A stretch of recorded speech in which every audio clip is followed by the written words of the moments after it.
Bismillahirrahmanirrahim. Assalamualaikum warahmatullahi wabarakatuh. Teman-teman, kita bertemu lagi dalam program Libatin Allah. Dan di episode kali ini, saya ingin membahas tadabbur dari 2 ayat Al-Quran di dalam surat yang berbeda, tetapi dia nyambung karena kisahnya sama, yaitu kisah perjalanan hidup Nabi Musa alaihissalam. Di dalam surat Toha ayat 46, Allah Subhanahu wa taala berfirman, A'udzu billahi minasyaitonir rajim.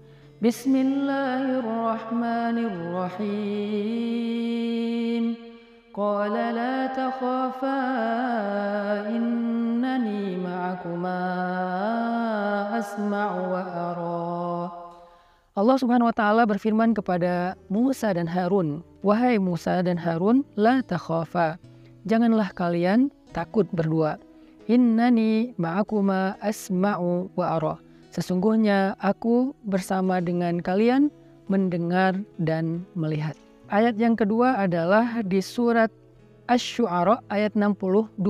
Allah Subhanahu wa taala berfirman, Bismillahirrahmanirrahim. Qala kalla inna ma'iya rabbi sayahdin. Musa berkata, sekali-kali tidak, sesungguhnya bersamaku ada Rabbku yang akan memberikan jalan kepadaku. 2 ayat ini tuh sebetulnya memberi kita sebuah nasihat tentang bagaimana cara kita melibatkan Allah dalam urusan hidup kita, bahkan sejak awal sampai akhir. Jadi bukan hanya melibatkan Allah di awal aja, atau melibatkan Allah di akhir ketika udah mentok. Tetapi ini gimana cara melibatkan Allah sehingga muncullah ma'iyahnya Allah, kebersamaan Allah dalam urusan kita, dalam hidup kita dari sejak awal sampai akhir. Gimana caranya? Kalau kita belajar dari tadabbur surat Toha ayat 46, ternyata cara melibatkan Allah dalam urusan kita itu sejak awal itu adalah pastikan bahwa yang kita lakukan itu memang sesuatu yang ada hubungannya dengan Allah. Artinya kita melakukan sesuatu itu di jalan Allah, fi sabilillah. Ketika kita fi sabilillah berada di jalan Allah, baik dalam urusan karir, fi sabilillah dalam urusan hubungan, fi sabilillah dalam urusan keluarga, fi sabilillah dalam urusan belajar, fi sabilillah dalam urusan apapun dalam hidup kita, kalau kita fi sabilillah, niatnya itu karena Allah dan ada hubungannya dengan agama Allah, dengan Islam, dengan dakwah, maka Allah pasti terlibat. Karena Allah selalu terlibat kepada hamba-hambanya yang berjalan di jalannya. Kisah Nabi Musa, waktu itu Nabi Musa diutus oleh Allah, Idhab ila Fir'aun, pergilah kamu kepada Fir'aun, lalu berdakwahlah kepada Fir'aun. Sehingga ketika Nabi Musa mau bertemu dengan Fir'aun, Allah bilang, wahai Musa dan Harun, gak usah khawatir, aku bersama kalian kok. Aku akan mendengar, aku akan melihat, aku akan menyaksikan, aku akan terlibat dalam urusan kalian sejak awal. Sehingga gimana cara kita untuk men-switch niat kita supaya apa yang kita lakukan itu ada hubungannya dengan Allah.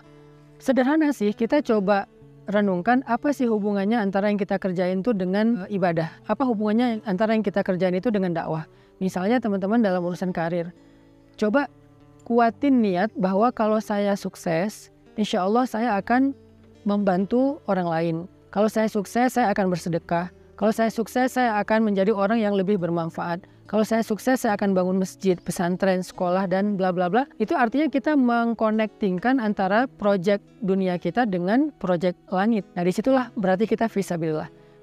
Atau misalnya gini, kalau saya dapat proyek ini, insya Allah saya mau mengumrohkan ibu saya, mau mengumrohkan guru saya. Itu berarti kan ada hubungannya dengan agama Allah atau ibadah. Atau misalnya kalau nanti saya misalnya nikah sama dia, saya pengen belajar bareng dia untuk lebih dekat kepada Allah. Saya pengen ke ta'lim bareng. Saya pengen tahajud bareng. Kalau saya udah menikah, nanti saya akan lebih baik dalam menjaga diri dari dosa-dosa dan seterusnya. Ini adalah cara kita nge-switch antara apa yang sedang kita lakukan dengan Allah Subhanahu wa taala. Itu cara melibatkan Allah di awal. Makanya ketika Nabi Musa pulang kampung nih dari Madian ke Mesir, Nabi Musa itu bukan cuma niat mudik, tapi ada misinya ketika mudik. Apa misi Nabi Musa ketika mudik? Misinya adalah idhab ila Fir'aun innahu tagha, berangkat untuk bertemu Firaun dan mendakwahi Firaun supaya bisa membebaskan Bani Israel, arsil ma'iyya Bani Israel, bebaskan Bani Israel, dan mengajak Firaun untuk taubat, untuk menyembah Allah Subhanahu wa taala. Itu adalah misi Nabi Musa ketika mudik. Jadi bukan cuma pulang kampung. Artinya apa yang kita lakukan itu harus kita coba cari poin apa hubungannya dengan Allah, poin apa hubungannya dengan ibadah, poin apa hubungannya dengan dakwah. Itu harus selalu muncul dalam hidup kita. Jadilah seorang misionaris kebaikan, jadilah seorang agen kebaikan yang ada hubungannya dengan Allah Subhanahu wa taala. Maka apapun yang kita lakukan itu Allah terlibat. Apapun Allah terlibat. Kemudian ketika dalam perjalanan bagaimana melibatkan Allah sampai di akhir. Belajar dari surat Asy-Syu'ara tadi, yaitu kalla inna ma'iya rabbi sayahdin. Ketika pengikut Musa bilang, ya Musa, kita ini celaka, kita akan ketangkap sama Firaun, kita akan dibunuh sama Firaun, kita udah mentok, di depan kita laut, di belakang kita tentara. Nabi Musa bilang kepada kaumnya supaya mereka tidak berputus asa dari ma'iyah atau kebersamaan Allah. Kata Nabi Musa, kalla, enggak seperti yang kalian anggap bahwa Allah enggak terlibat, kita sendiri, kita ditinggalkan, kita bakal dibunuh, kita bakal disakiti sama tentara Firaun. Kalla, enggak kayak gitu. Inna ma'iya rabbi sayahdin. Kok bisa Nabi Musa bilang kayak gini? Sesungguhnya bersamaku ada Robku yang akan memberikan jalan. Karena Nabi Musa percaya dengan janji Allah yang tadi di surat Thaha. La takhafa inni ma'akuma asma'u wa ara. Aku bersama kalian wahai Musa dan Harun. Sehingga ketika mentok Nabi Musa percaya dengan janji Allah bahwa Allah la yukhliful mi'ad. Gak pernah ingkar janji. Sehingga ketika Nabi Musa berbaik sangka kepada Allah, tetap berharap pada Allah, sementok apapun kondisi beliau, sesulit apapun kondisi beliau, maka kemudian Allah menunjukkan keajaiban. Wahai Musa, pukullah tongkatmu di batu. Ketika dipukul akhirnya batu karang itu membuat laut terbelah dan Allah yahdin, memberi jalan kepada Nabi Musa dan pengikutnya, atau memberi arah kepada Nabi Musa dan pengikutnya untuk mereka menyeberang. Nah, ini adalah cara melibatkan Allah yang kedua. Jadi yang pertama adalah tetap di jalan Allah, yang kedua tetap berharap dan berprasangka baik kepada Allah walaupun udah mentok, seperti materi kita sebelumnya. Karena Allah berjanji, walladzina jahadu fina lanahdiyannahum subulana. Orang-orang yang tetap di jalan kami, berusaha untuk tetap istiqomah, pasti kami akan memberikan jalan-jalan kami. Arti jalan-jalan di sini itu banyak solusi, bukan cuma satu solusi. Sehingga teman-teman yang dirahmati Allah SWT, belajar dari kisah surat Asy-Syu'ara dan surat Thaha, kisah Nabi Musa ini, sederhana sih cara melibatkan Allah dalam urusan hidup kita. Di sini cara ngelibatinnya. Dengan apa? Dengan ikhlas dan sikoh.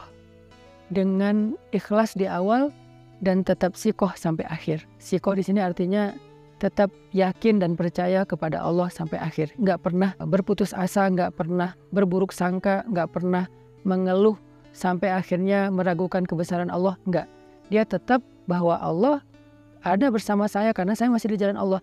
Sehingga yang harus kita pastikan itu dalam hidup kita itu adalah apakah kita masih on the track, apakah kita udah ke distract selama ini, ke distract hatinya, ke distract langkahnya. Yang harus kita pastikan bahwa kita masih di sini, kita masih di jalan Allah. Sehingga apapun masalah yang kita hadapin, kalau masih di jalan Allah, ya udah santai aja. Ada Allah kok yang membersamai kita dan Allah Maha Kuasa untuk membuka jalan-jalan keluar untuk kita. Nah, mudah-mudahan ini bisa menjadi materi lanjutan dari libatin Allah yang kemarin. Kalau mentok kayak gimana? Bahkan kali ini kita membahas dari sejak awal seperti apa. Belajarlah dari surat Asy-Syu'ara dan surat Thaha, kisah Nabi Musa alaihissalam. Barakallahu fikum.